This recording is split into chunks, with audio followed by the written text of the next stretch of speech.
gotta give us what we need. Hey! I listen to KBLA and I love the commercials. I know what the commercials mean. I also, if I'm looking and trying to figure something out, I need something to talk to me that might hit me. And it happens on TV because, you know, every time they show a sporting event, they got the pharmaceutical companies back to back to back telling people how to fix the sickness on the same stuff that they sell them. So we get it. Yep, we get it too, Chuck D. And that's why at KBLA Talk 1580, we don't black down. Drop it! Our freedom of speech is freedom of death. We got to fight the powers that be. Fight the power! Fight the power! Fight the power!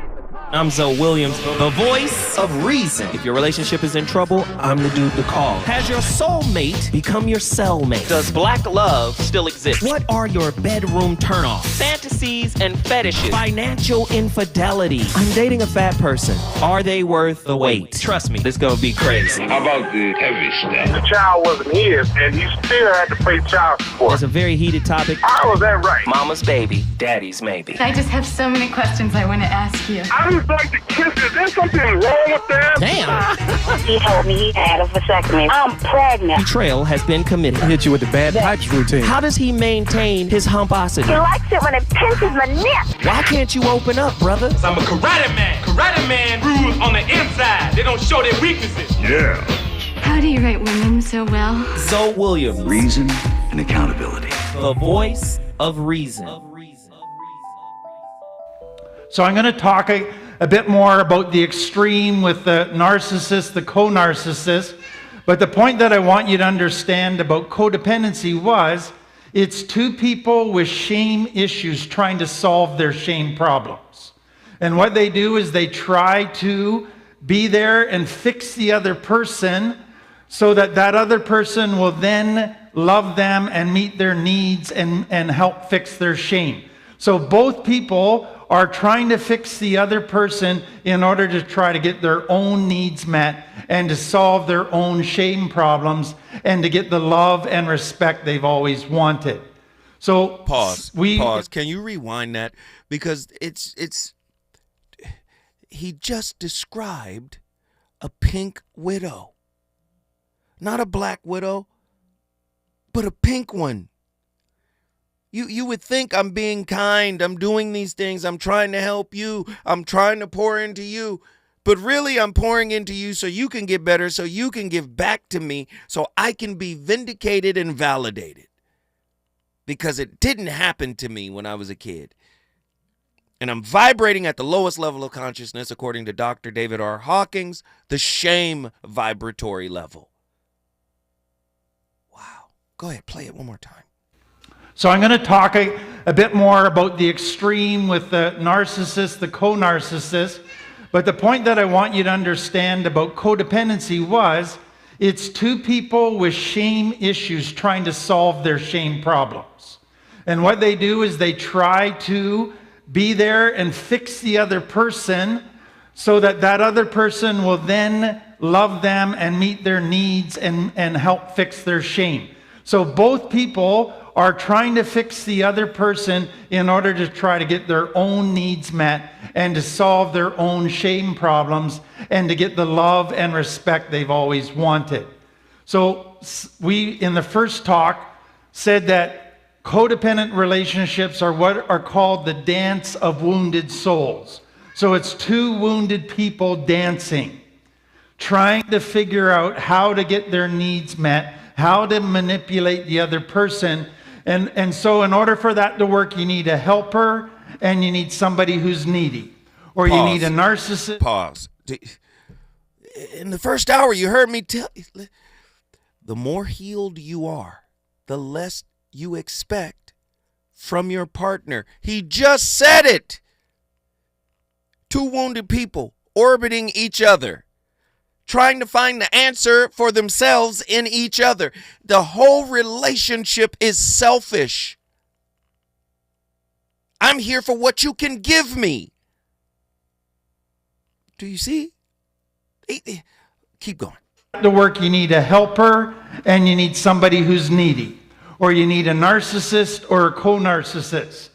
So I don't know how many of you did the narcissist, co-narcissist test last week. Nobody came rushing to me tonight to tell me the results of their test. but I'm not going to kind of beat that horse dead any longer.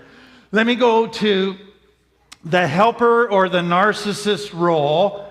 They tend to be attracted to 4 different types of people that all have something in common. So the first is they're attracted to wanting a relationship with somebody who's really impressive. So the president of a company, the millionaire, whatever. So now that they're connected to and they can kind of draw from that person's greatness and it reflects on themselves. The second one is somebody that is just full of praise and admiration and compliments, and they're constantly feeding the narcissist the stuff that they need to make them feel good.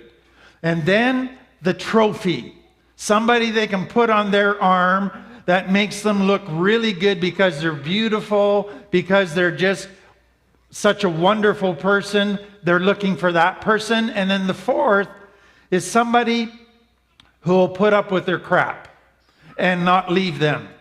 And they will, once their true colors come out, not get rid of them, but hang in there with them. So narcissists, the helper person, looks for people like that. The co-narcissist or the needy person, they're attracted to somebody who's full of charm and confidence, and they come across as appearing very strong and very full of self-worth and bold, all of those things that make this personality look like, wow, this... Listen, are you listening to what's being laid down? That's not even our guy, Ross Rosenberg. The human magnet syndrome. I brought you Krishnamurti. So many people reach out and say, hey, thank you for hooking us up with Krishnamurti, man. The relationship as a mirror. Now you can't talk to a clinician, a clinical psychologist, LMFT, LCSW, MFT. You can't talk to them without them telling you about mirror neurons. Do you understand? Relationship is a mirror, right? Where the contents of the self come from the subconscious to the conscious to be integrated. If you're not integrated, you're going to be a manipulator. I'm telling you, that's how hurt people maneuver. They have to manipulate. Oh my goodness. Powerful stuff tonight. Have you been bitten by the pink widow? Somebody who weaponizes kindness, empathy. You heard Dr. Rahman, he said, well, it's not really empathy, it's selective empathy. Then she said, no, it's cognitive empathy. Then she said, no, it's aspartame, it's saccharin, it's diet sugar, it's diet empathy. It's not empathy. It's simply not empathy. It's not coming from a heart space. It's coming from a head space. Wow, this person is hurt. And if I don't react in this moment to project as if I care, right? I might lose my source of supply. Get out of here. Let me get my caller in here. Chris from Paso Robles. What's up, man? What are your thoughts on tonight's topic? What's going on? It's always a great show as usual, man. I really enjoy every time listening. Thank you, when brother. I can. Thank you. Yes, sir. Yeah, my question was about grace and kindness because I kind of find myself going between the two and wondering, like, am I being gracious or am I being kind just to kind of like shoo the person along? You know? Well, if you're trying to shoo a person along with kindness, then that is, by definition, cognitive kindness. You're not really being kind. You just want them to get away from you. Right, right. Grace, on the other hand, is more of an acceptance. It's more of a forgiveness, a forbearance. Like, okay, you're flawed, and I understand. I give you grace, meaning I accept this in this moment. Now, will I accept it in the next moment? You can't do it 10 or 12 times, but I'm giving you grace now, which means I understand you probably made a mistake. I don't know your intentions. I'm going to give you grace, right? Right. What happens is we've made grace and kindness into behaviors when, in fact, they're states of consciousness. See, when you are essentially kind and full of grace, it's not a performance anymore. It's not something that needs to be done in order to feel better about an uncomfortable situation. It's just who you are. It rolls off because you are filled with grace. And I understand this is a human being. Like for instance, no disrespect, we give we give people who are neurodivergent, and I'm talking about on the far end of the spectrum, mentally disabled. We give them grace, right? Because we understand, oh, you're mentally disabled. So there's a natural, hey, this person did that, but they have a situation, and we allow that. That's a natural grace, right? We don't offer that in relationships most of the time. Do you see? Most of the time, it's grace is transactional. Don't I understand when you have a problem? Why can't you understand when do you see? So I'm saying, if you're going to embody grace, it's for everyone. Not just, the mentally disturbed or disabled. It's literally for everyone. It's for your partner who is more prone to hurt you or trigger you in some way. So it's for them, right? So is kindness. But many of us have weaponized kindness, acts of kindness. Yeah. We've turned these things into verbs when they're actually states of consciousness. So let me do this for her. Then that'll show her that I'm really down for her and I want to be with her. Do you see what I'm saying? But in reality, you don't know if you want to be with her because you don't know how she's going to be after your act of kindness. Why? Because your act of kindness is a type of payment. Do you see? So that's not really kind either. That's cognitive kindness, performative kind. Do you see what I'm saying? Expecting something. Yes. Yeah. If you're kind by nature, you don't want anything. If you're loving by nature, you don't want anything. If you're graceful, full of grace, in the Quran is nema, right? Grace, right? If you have the grace, right? There's nothing that can be taken from you. There's nothing that can be given to you that will turn you into this haughty thing. These are states of consciousness, not verbs. Man, I appreciate that, though. Yes, sir. Thank you. Man. Thank you for listening, though. Anytime, man. You call in anytime. I appreciate it. Thank you, Chris Palos Robles in the building. Or it's Paso Robles. Paso. That's down south, isn't it? Paso Robles. It's got to be, it's in L.A., but it's down south. Paso Robles.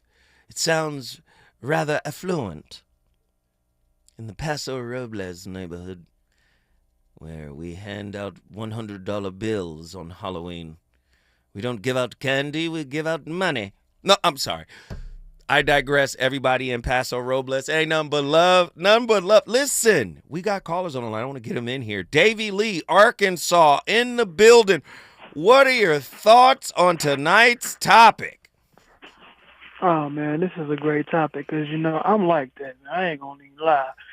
It is what it is. After you treat me a certain way, I want to crush your skull. You know what I'm saying? I ain't going to even front. And I know I have anger issues like that. It's partially why I started training in MMA and stuff like that because, I used to be soft. I still am, obviously. But at the same time, people always played with me in my life, because, I was always really just genuinely a good person who stayed to myself.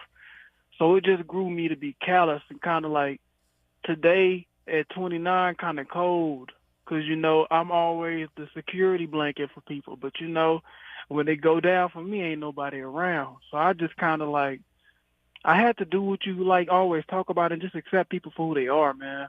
That's why if I don't do that, that's why I don't. That's why I don't believe you right now. You right though. Because I'm still challenging myself. I'm still going through this emotions. This is what I think about Davey. Davey, you wouldn't even be here. You wouldn't even be listening to this show if you was as hard and as calloused as you say you've become.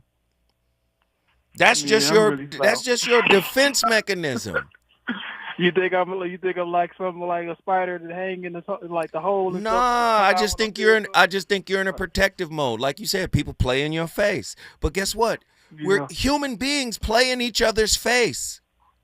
It's natural, man. I don't take it personal. It's just like, sometimes, man, when you got weight on your shoulders, like I said in the chat or whatever, man, you got to be the person like me to bear the weight of the world, man. That's what I'm here for. That's what a man is, man. Sometimes you just got to take the L's. Take a licking and keep on ticking, man. Let me tell you something, man. I hear you, but what I want to caution you against, don't bottom line it. The universe is filled with multiplicity, and you have to be careful of what you declare to the universe. It is an active, living canvas that if you project out an energy with your words and your conviction will give you what you ask for. As a man thinketh in his heart, so is he. Yeah, I've been reading the book, man. It's so small, I can read it over and over. Yeah, so you have to be careful about, man, the men, we just gotta keep trudging forward. Then your life is gonna be something you have to trudge through. The reality of it is, whatever happened to you in your past relationships, your first relationship, the formative relationships, childhood relationships, your familial relationship, whatever happened, relationship calls you to heal it from within. And healing that's a term that has been bastardized. People think healing is this long and forever thing, and it's not. Okay. It's hard, yes. Is it difficult? Yes. But can you get through it? Absolutely. The key, I'm going to give you the key to healing, bro. You know what it is? What's that? Accept it. Yeah. Accept the wound, accept the hurt, accept the situation. Know that you can't go back in time and change anything. Accept it. And then take it up a notch. I'm going to accept it with empathy. I didn't ask for it. I don't know why this happened. I don't know their intention. And you know what? Their intention is not my responsibility. Yes, sir. You just accept it. People don't know how to do that because guess what? I want retribution. Just like you said when you started the conversation. I want to crack some skulls. That's because you're unhealed. Do something. You're right. But that's because you're unhealed. You're right, man. I don't know how to let things go, man. Letting go? Man, that is the key to healing. Letting go, acceptance with empathy, acceptance with self-compassion. But you got to learn how to cultivate these things. Many of us thought compassion came from the outside, empathy came from the outside, validation came from the outside, happiness comes from the outside. That's not where it comes from, bro. All of it comes from you, and you got to learn how to cultivate it. Davey Lee, guess what you just did, brother? I brought you to Arkansas, baby. Arkansas, the Sticks is in the building. If you want to bring your city in the building, all you got to do is call your brother, 1-800-920-1580. Reasons. The reasons that we're here, the reasons that we fear, our feelings won't disappear. You're listening to the voice of reason with Zoe Williams on KBLA Talk 1580. Before the fire, Altadena was a real-life Wakanda. A thriving black oasis just 15 miles from downtown Los Angeles. 80% black residents were homeowners, building intergenerational wealth against the odds. It was a hub of black-owned businesses, churches, and cultural institutions. It stood as a symbol of black resilience and economic independence. Then, in a matter of hours, it was gone. The fire tore through homes, swallowed businesses, and left behind a painful void. But was it just an unstoppable act of nature, or was negligence involved? Did officials ignore early warning signs? Were the response efforts delayed or insufficient? What role, if any, did corporate or government failures play? Survivors are demanding answers. Don't miss our KBLA Talk 1580 Town Hall. The Eden Altadena Fire, 100 days and counting. On Wednesday, April 16th, 4 to 6 p.m. at the Robinson Park Recreation Center, 1081 North Fair Oaks in Pasadena. Join Dominic DePrima, Nee Cordelai Corte, James Farr, Tavis Smiley, and a panel of survivors, community leaders, and experts as we commemorate Day 100 since the wildfires flared up. And we discuss where we go from here. It's KBLA's Eden Altadena Fire, 100 Days and Counting Town Hall, Wednesday, April 16th, 4 to 6 p.m. at the Robinson Park Recreation Center in Pasadena. Light refreshments to follow. Admission is free, but sign-up is required at our KBLA1580.com website. The first 100 attendees will receive a complimentary air purifier. This is a community call to action, brought to you by KBLA Talk 1580 and Quinn Emanuel Trial Lawyers. At KBLA Talk 1580, we've got your black. KBLA Talk 1580. We've got a lot to talk about.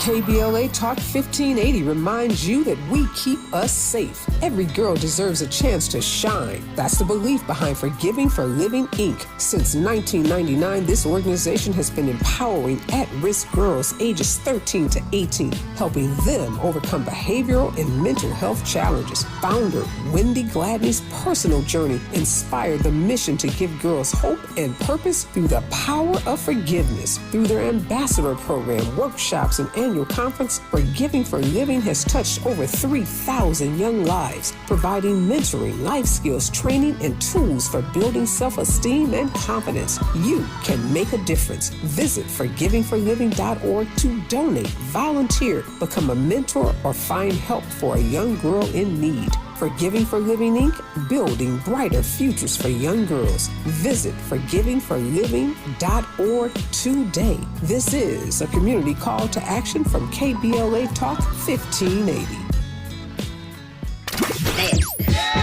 You know you want some more. It's the Voice of Reason with Zoe Williams on KBLA Talk 1580.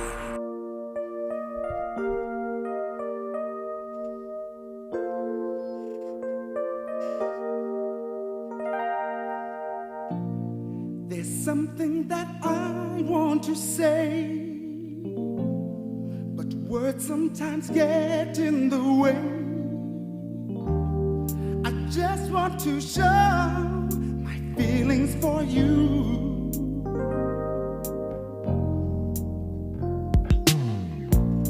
There's nothing that I'd rather do than spend every moment with you.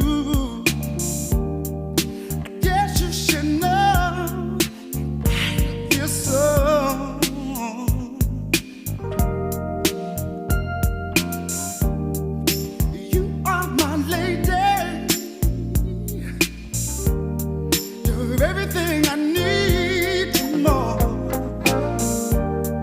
You are my lady. You're all I'm living for. There's no way that I can resist your precious kiss. Girl, you've got me so.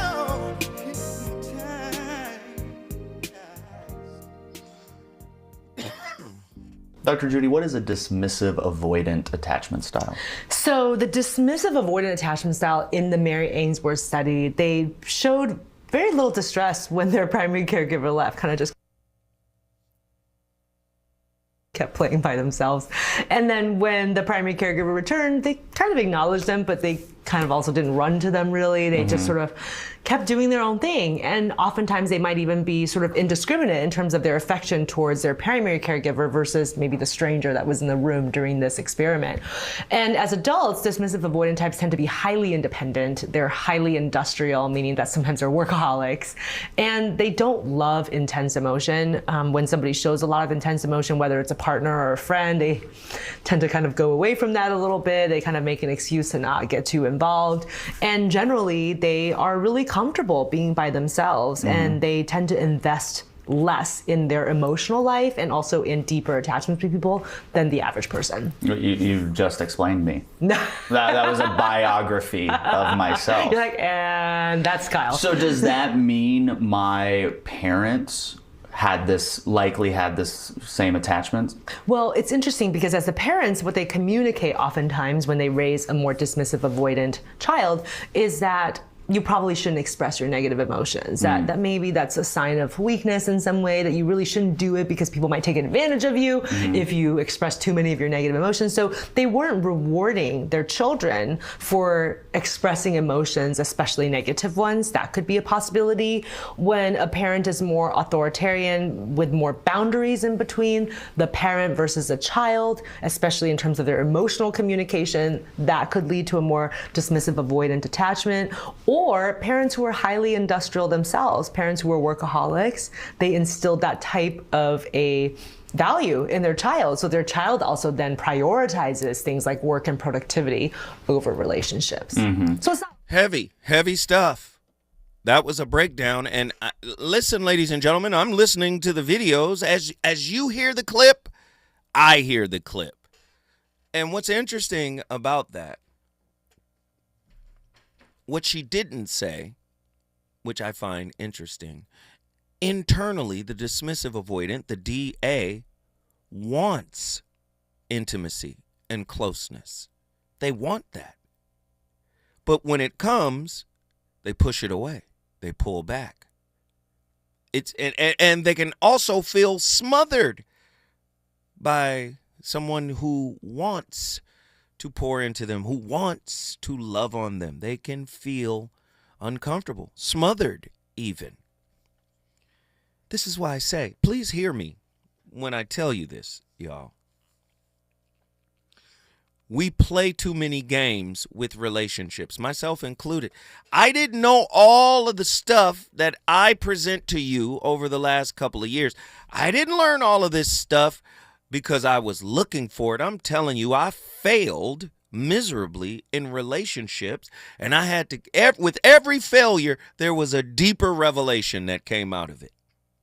With every failure, I learned something. With every failure, another truth comes to the surface. And it's unfortunate, but this is part of the spiritual journey. We've made relationships like the clip from yesterday. I forgot the sister's name, but she was basically saying that, you know, if you're boyfriend and girlfriend, there are higher stakes when you're married. And I get the societal piece, but she was talking about psychological elements. Listen, you can't turn on and off connection, empathy, compassion, nurturing, caring, kindness. It's almost like, well, if you're boyfriend and girlfriend, you get to have a diet version of that. Well, how do you know that this is the person you should give your all to, right? And guess what happens? Oh, you should never give your all until you're totally sure and certain that that person is worthy of it. That is fear with a mouth. That is the voice of fear speaking. You have to cultivate it regardless. Don't you want to be love? Don't you want to be kindness? Don't you want to be caring? Have you been pouring into yourself? No, we've been listening to Disney and we've been expecting somebody to show up and pour into us and complete us. Do you see how the pink widow is born? When we come forward. You think I'm done? I'm not. More from the VOR. He's on fire tonight. It's the Voice of Reason with Zoe Williams exclusively on KBLA Talk 1580. I'm Esther Dillard with 4 things you should know from BIN News. Former President Biden is making his first public appearance since leaving the White House. Biden spoke at a conference focused on protecting Social Security in Chicago, Illinois. The 82-year-old speech comes as Democratic lawmakers have expressed concerns about Social Security under President Trump. Oakland, California voters are deciding who will be their new mayor. Top candidates are former Oakland City Council member Lauren Taylor and former East Bay Congresswoman Barbara Lee. Both are black. They're looking to replace ex-mayor Sheng Tao, who was recalled late last year. There are now 561 measles cases in Texas, linked to an outbreak among members of a Mennonite church that opposes vaccinations. And today is Jackie Robinson Day, marking the anniversary of the day he broke baseball's color barrier. Get BIN News on demand 24/7 at BINnews.com. You ready? An all-new Dave & Buster's is here with all-new games just in time for spring break. Fly high in Top Gun Maverick, or step into the UFC Challenge and battle Godzilla in VR, or put yourself inside the new human crane and become the Claw to grab epic prizes. Only at Dave & Buster's. Yeah, yo, come on. Become the Claw. At KBLA Talk 1580, we fight the power every day. Yeah, gotta give us what we want.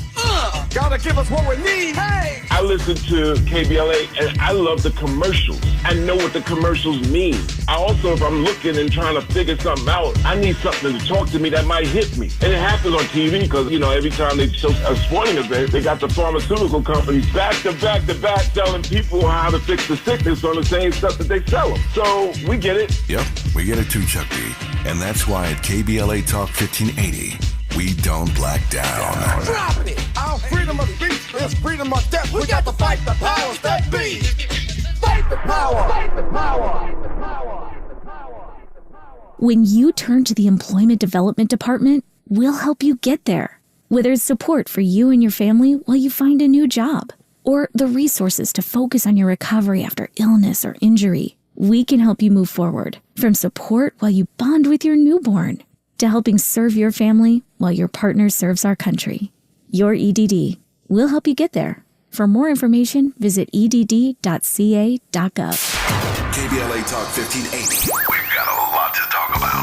KBLA Talk 1580, connecting you with services and solutions. If you need help getting your resume in order, finding job training, or landing a job, we've got 3 great options for you. First, the City of Los Angeles has WorkSource centers across the area offering free job support. The California Workforce Development Board can help you with everything from GED prep to vocational training at no cost to you. On the federal level, the Department of Labor's American Job Centers offer a full range of services for job seekers and businesses alike. Visit careeronestop.org, or for more info, just call California's Help Center or visit cwdb.ca.gov or call 916-657-1440. For the City of Los Angeles programs, go to ewd.lacity.gov or call 213-744-7300. All these services are free to help you get your next job. This is a community call to action from KBLA Talk 1580. Time is up. The IRS is in full collection mode for 2024, issuing liens, levies, and garnishments to anyone who has a past tax debt or unfiled tax returns. Don't wait till it's too late. Your paycheck and bank accounts are at risk of being seized. Call now and stop the collection process today. If you're living check to check, no matter how much you're making, you still may qualify for the Fresh Start programs offered by the IRS to reduce or even eliminate your tax debt. It's just a 5-minute call to get your options, and it's free. If you owe back taxes, have years of unfiled tax returns, under audit, have a wage or bank levy, or finally just want to sleep better, business or personal, call the experts at Republic Tax Relief while there's still time. A+ rated by the Better Business Bureau, and tough. This veteran-owned company has the fight you need to take on the IRS. Don't go at it alone. The call is free. Call their hotline number now, 800-246-1923. That's 800-246-1923. Find out if you qualify today. Call 800-246-1923 or go to republictaxrelief.com. My mom has decided to learn to paint, and she's good. My dad's now into creative cuisine, and I've already put on 6 pounds. Learning new things comes with age. My mom, she started forgetting my name and what we're talking about. Forgetting well-known things doesn't. Memory loss may be a sign of Alzheimer's disease. Early detection gives you and your loved one time to plan for the future. Learn the warning signs of Alzheimer's at 10signs.org. Brought to you by the Alzheimer's Association and the Ad Council.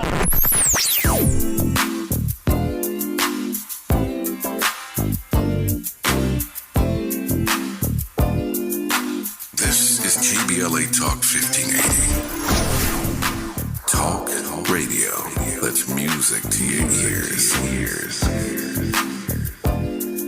We're unapologetically progressive. KBLA Talk 1580. You're listening to the voice of reason with Zoe Williams. Only on KBLA Talk 1580.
As you learn about the narcissistic pattern, it's also wise to reflect on the much healthier alternatives. Now, below you're going to find a link to my new extensive course called Ready, Set, Connect.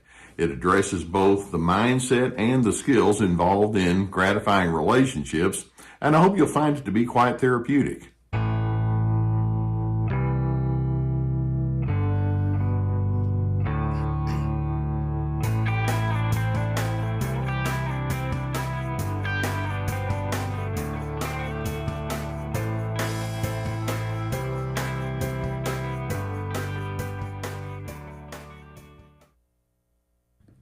There's one word that hardly any of us would want to use to describe ourselves, and that would be the word stagnant.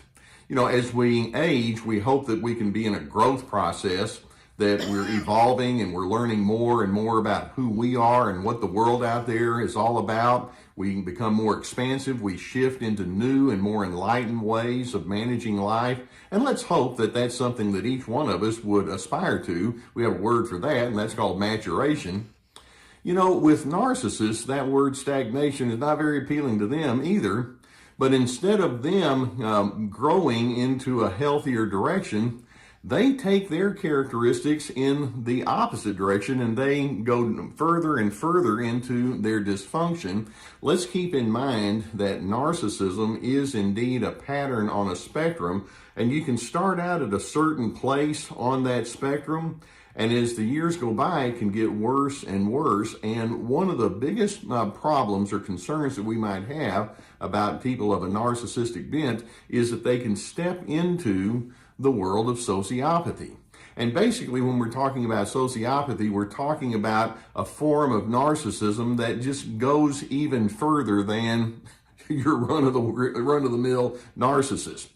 And by the way, I as I think back on some of the individuals that I've worked with and talked with and known, I mean, there are times when people might have earlier in life purported to be, you know, the keeper of the rules and the one that you count on, but then they become inclined towards cheating people out of money or sexually aberrant behavior or fun for the sake of having fun, to the point that they bring other individuals down and irresponsibility takes over and they can collapse, or they can bring other individuals down. That's what I mean when I talk about going into sociopathy.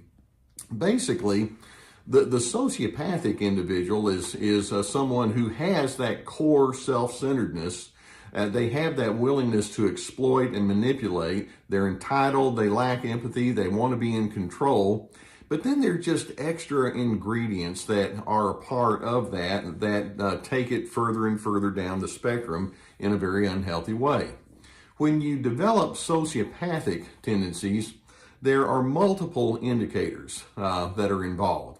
First, narcissists who then move further and further into sociopathy have decided rules and standards and norms aren't for me. They disregard that. In addition, they have not just a disregard, but a reckless disregard for the harm or the consequences that might come from some of their choices and some of their priorities. They can be highly impulsive, and they have poor self-restraint. And of course, what this does is it sets them up for impatience and irritability and sometimes rage and anger because they've got such a strong need to have things go exactly as they want. They're highly controlling. They suspend their conscience, if you will. They can know what's right versus wrong, but it's like, I don't feel like doing that today. And as a result, then they can have all sorts of behaviors that can take them sometimes pushing the boundaries of legality and then beyond. Sociopathic narcissists are pervasively dishonest, and narcissists can have a lot of dishonesty because so much of their life is built upon a false self. But with the sociopath, it's so central to what they are that it's just how they do life. Honesty is just something I don't have that much of a regard for. They can be charming, but then in their charm, they have devious intentions. They're very willing to use and exploit people. They're pleasure seekers, and they will do whatever they want to do, regardless of what the cost might be, because you see, they don't really think too far beyond today. Now, how is it that a person who already has these strong narcissistic tendencies can creep further and further down that spectrum toward... Where are these people created? In early childhood. Everything goes back to early childhood. It's really that simple. Dr. C isn't playing with y'all. He not playing. Again, all of us come from something, right? Most of us. We were hurt in our first relationship. And we take that hurt into adult relationships where the hurt has an opportunity to beg. Right? Right? What do you mean beg? Your expectation is begging. I know you don't want to hear it put that way. Listen, I'm trying to give you the spiritual stuff here. The spiritual stuff says this. What is the spiritual stuff? Right? Self-realization, self-actualization, right? All of this stuff, right, comes from within. The ancients, right? And a lot of people want to go to the ancient Asia, Taoists, Buddhists, Hindus, No, but I'm talking about ancient Africa too, right? The cradle of spirituality taught that one could ascend. One could conquer their inner demons. Where do you think Western philosophers and psychologists, where do you think they were inspired from? They were inspired from the ancients, from the continent. Not just the continent, also the continent of America. Right? The Native Americans. Right? People don't understand spirituality predates Western science.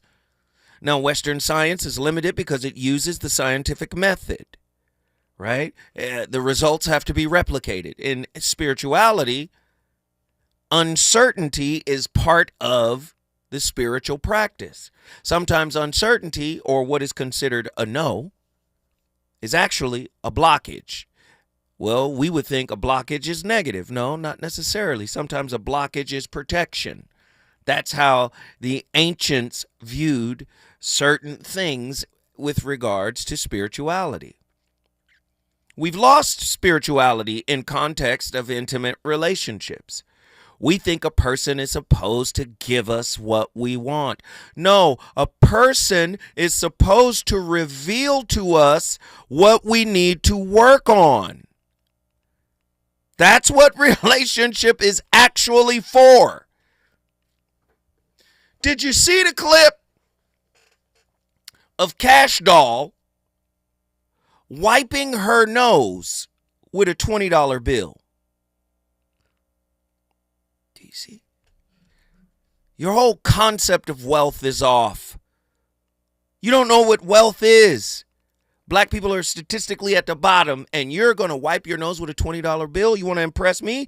Do it with a $1,000 bill. They exist. You fronting with a dub? Do you see? We don't define our reality. It's defined for us. You've been conditioned to prostitute yourself out for fiat currency that's losing its value every day. Every year, the dollar's worth less. And because we're chasing meaning and wealth, and we think money equals meaning, it doesn't. Right? We think we're in position to condescend to others who don't have. We have these ideas about this. In order to be with me, you're going to have to do this. And this. That's not the purpose of relationship. We've lost our way. We've lost our sights. You're supposed to walk into a relationship looking for you. How you're going to show up. What in you will come to the surface that surprises you. Hey, wait a minute. Let's get to that journal. I didn't know this element of my subconscious existed. Let me journal about it. What are the origins of it? How was this person able to trigger it to come to the surface? Do you see? Angel Reese. My next man is going to be a baller. He got to be a hooper. He got to be in the NBA. Do you see? The whole thing is off. Nobody's saying where you come from, what is coming with you. A week ago, what did we talk about? We talked about spiritually transmitted diseases. The man could have $1 million, a Supermax contract. He could have everything he needs, everything you need. So you think. Do you see what I'm saying? But then lack what is needed internally. And then what is it? Conflict, pain, hurt, disappoint. When we come forward, you think I'm done? Wrong. Is it good to you? More Voice of Reason with Zoe Williams when we come forward. Hi, I'm Joe Montaigne. Let's talk about veteran homelessness, because it's not just a housing issue, it's a human issue. Right now, we need LA property owners to open their doors and give veterans a safe place to call home. With guaranteed rent and dedicated support, you can be part of the solution. Learn how you can help. Email houseourvets@lacity.org. This is the story of the one who, as a maintenance specialist for a historic high-rise, knows that vintage charm historically needs constant attention. Which is why, when it's time to upgrade turn-of-the-century mechanicals, they turn to Grainger. With easy access to 1 million+ products and the scale to deliver when and where you need them. The right tools and supplies are never far away. So the one can keep that vintage building running like new. Call, click Grainger.com, or just stop by. Grainger, for the ones who get it done. Still getting around to that fix on your car? You got this. On eBay, you'll find millions of parts, guaranteed to fit. Doesn't matter if it's a major engine repair or your first time swapping your windshield wipers. eBay has that part you need, ready to click perfectly into place for changes big and small. Loud or quiet, find all the parts you need at prices you'll love, guaranteed to fit every time. But you already know that. eBay, things, people, love.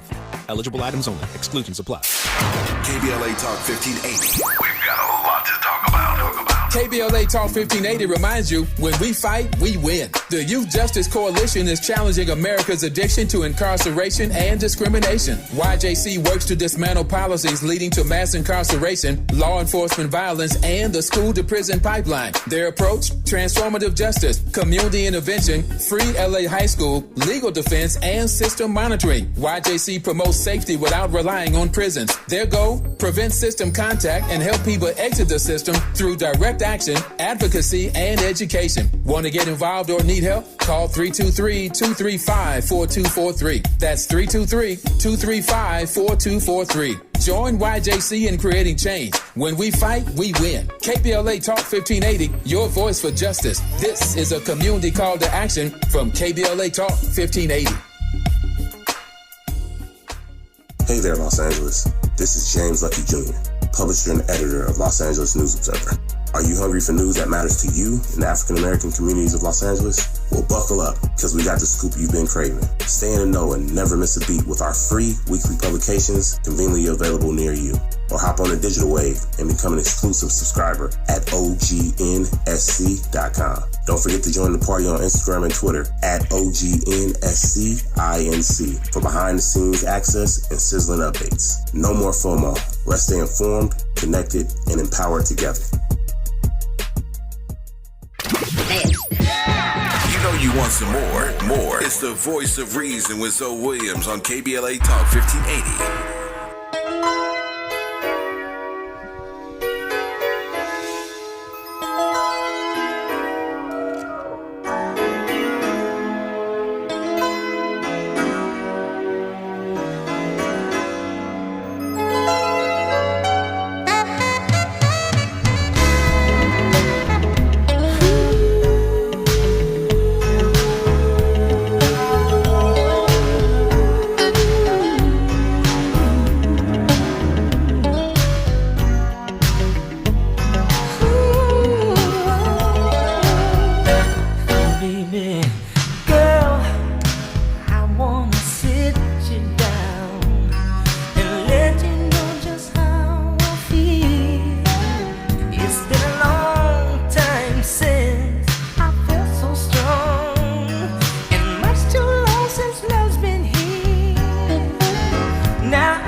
Is it possible to be emotionally neglected in your relationship?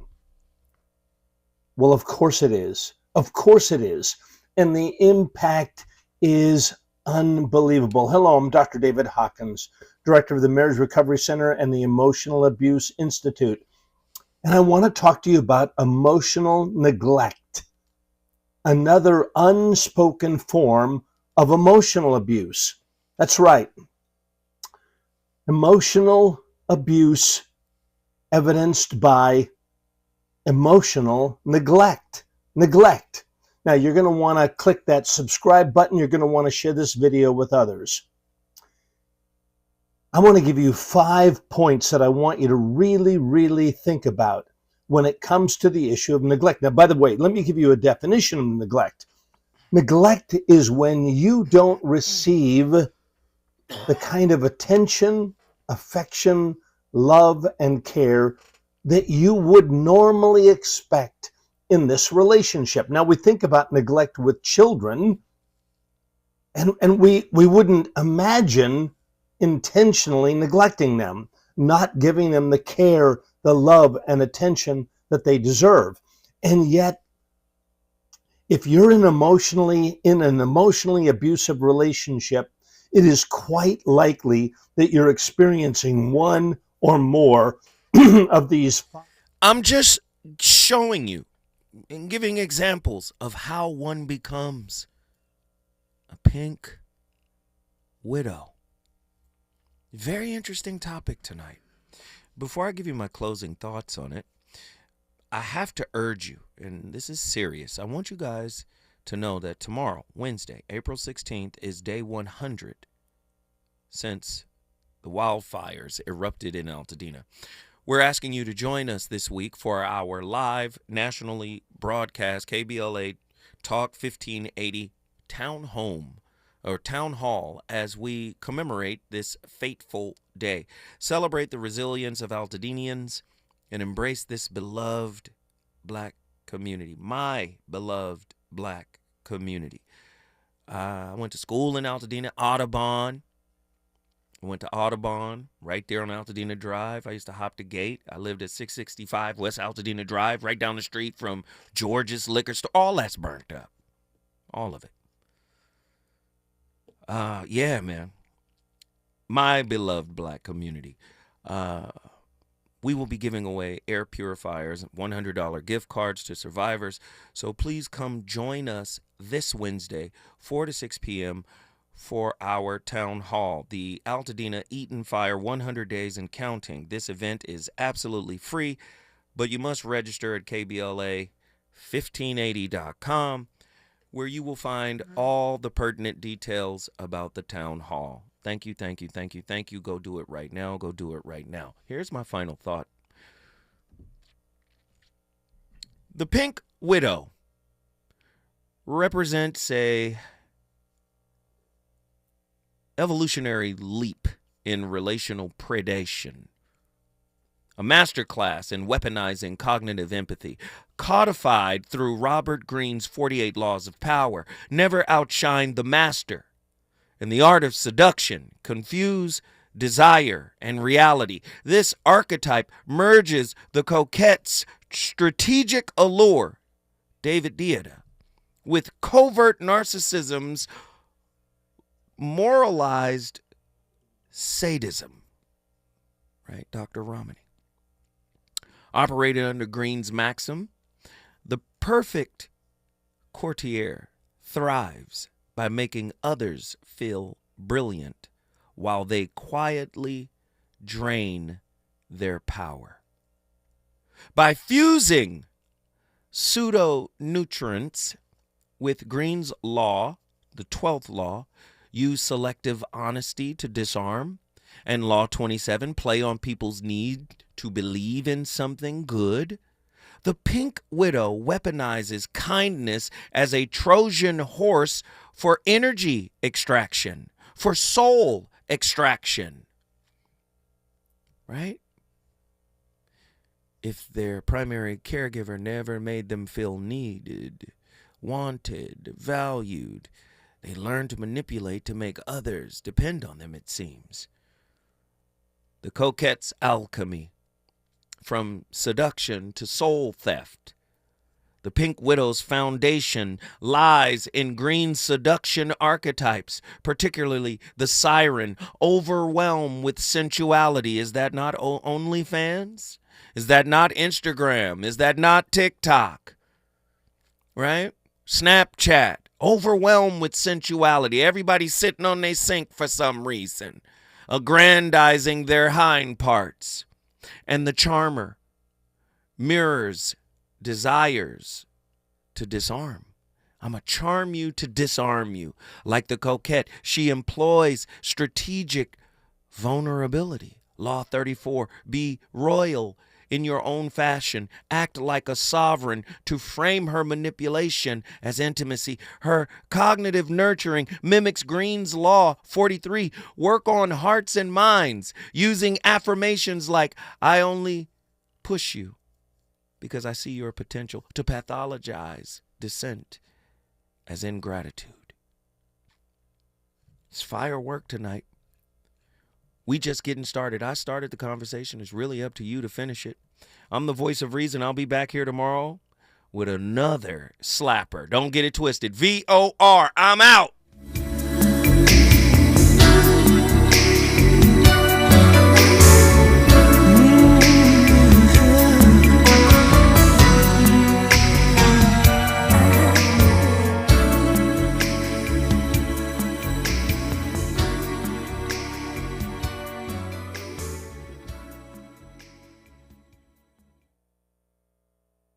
KBLA 1580 Santa Monica. I'm Bree Wood.